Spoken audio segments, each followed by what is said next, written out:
how to work from home with kids coming up next. I have 10 ideas that are an alternative to traditional childcare. Hey guys, I'm Morgan. I'm a bookkeeper from FinePoints.biz, and my goal is to help business owners get organized. For the next 4 weeks, I have a series that is going to be specifically for work-at-home parents, or generally work-at-home people. So I'm going to be talking about scheduling, meal planning, all the types of things that you need to fit within your workday. If that sounds interesting to you, hit that subscribe button and click the bell for notifications every week.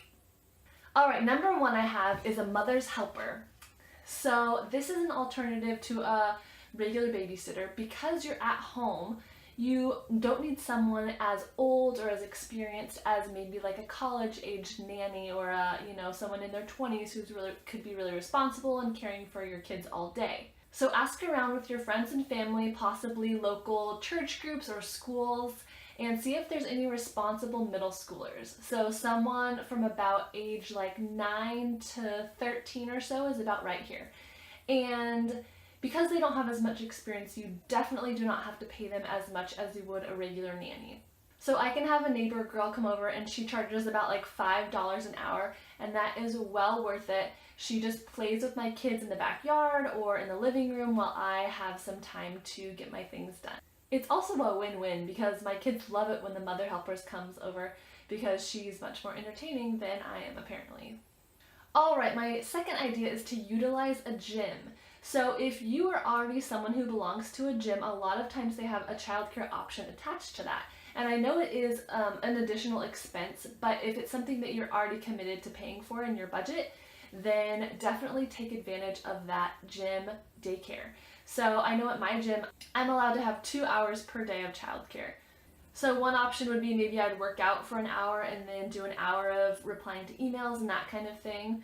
Or, even if I wanted to work the entire 2 hours, as long as I stay on site, I'm totally free to use that childcare every single day. Number 3 is trade with a friend.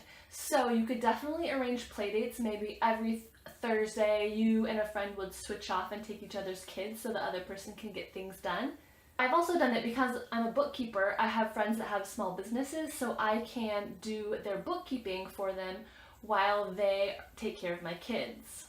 And it works out well for me because the value of bookkeeping is actually, sometimes a little bit higher than how much I would pay someone per hour to watch my kids. So I can finish their bookkeeping in a few hours and possibly get like an entire day of childcare. Number 4 is a little more traditional, but that is a Nanny Share. So you can go onto websites like care.com and find responsible nannies, and you can partner with a friend or neighbor and have one nanny watch all of your children. So then you would be able to split the cost with them. And one good thing about having a nanny is it's someone who's really responsible. You're able to leave your house if you need to, and oftentimes they are able to do a little bit of light cleaning, like cleaning up after the kids, or maybe start dinner for you, or do some of the other household tasks that you may be doing if you weren't working. Number 5 is kids' lessons and sports. So if your kids are already going to be signed up for piano lessons or taekwondo or soccer, utilize that time to get some work done. And that might require scheduling all of your children in a certain block of time so you're able to drop them off and then work at a coffee shop, or maybe you're answering emails in your car while you're waiting for soccer practice. But just set it up in a way that you know ahead of time you're able to get a couple hours of work done. Number 7 is to do a date with grandma or auntie or another family member or close friend that might want to spend some time with your kids. I know my kids love to hang out with each of their grandparents, and it's a special time for both the kids and the grandparents to kind of, form that bond. So if you are able to intentionally schedule that, that will work out great. I know, for example, my mom got season tickets to the local theater with my daughter, so she takes her every so often whenever there's a new play that comes out, or any type of things that they like to do together. Just really encourage that, and if you can schedule it on a weekly basis, that will really help your work schedule as well.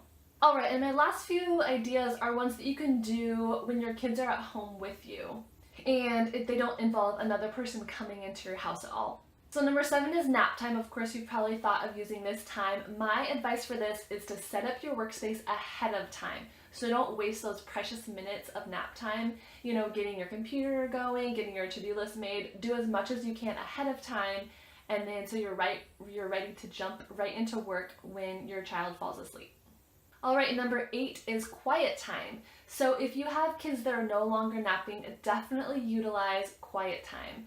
We have done that in our house, and it is awesome for me. So I don't know if you think this is a little overboard or not, but one thing that helps my kids have way longer quiet time is if I put some time and effort into thinking about what they're going to be doing during the quiet time. So I don't do this every time, but if I set up like 3 activities, sometimes I'll even put the numbers 1, 2, and 3. That helps my kids know what to do. So maybe number 1 will be play with Legos. Number 2 will be, work on this art project. And number 3 will be sit on your bed and read some books. Even if they can't read, they can look through the picture books.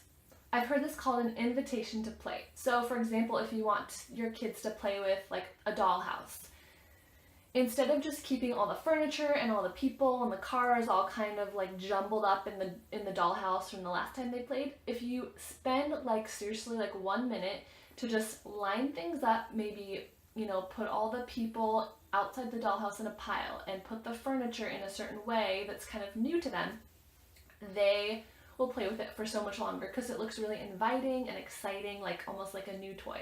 And you can do this with any toy. You can do it with Legos. You can say, let's build a Lego garage, or with, Matchbox cars if you line them up, or I've put just masking tape down on the carpet for my kids to play with the little cars, and that will keep them occupied for a long time. So anything you can do to extend that quiet time for longer. I started doing this with my daughter when she was about 3, and she's 6 now, and she will have quiet time for hours and hours. If she gets wrapped up in a project, she will just keep going and going.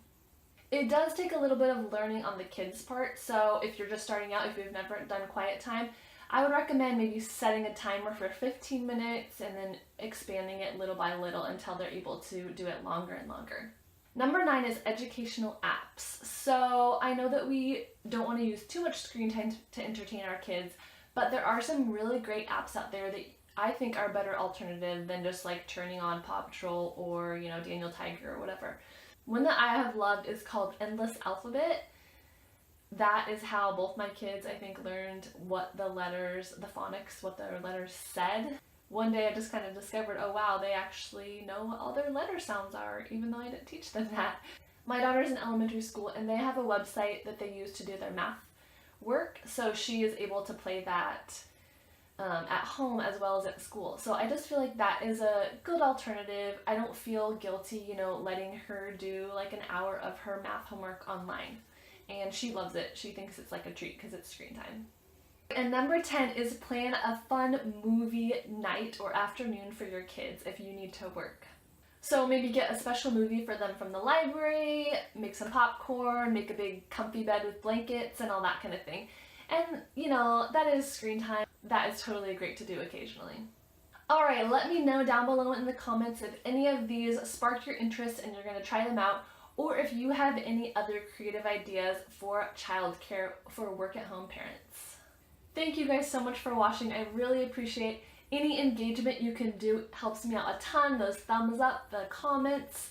And stick around and subscribe if you want to hear more about how to stay organized.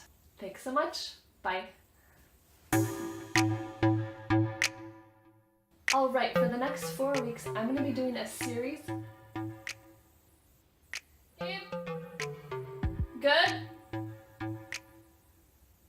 Second idea is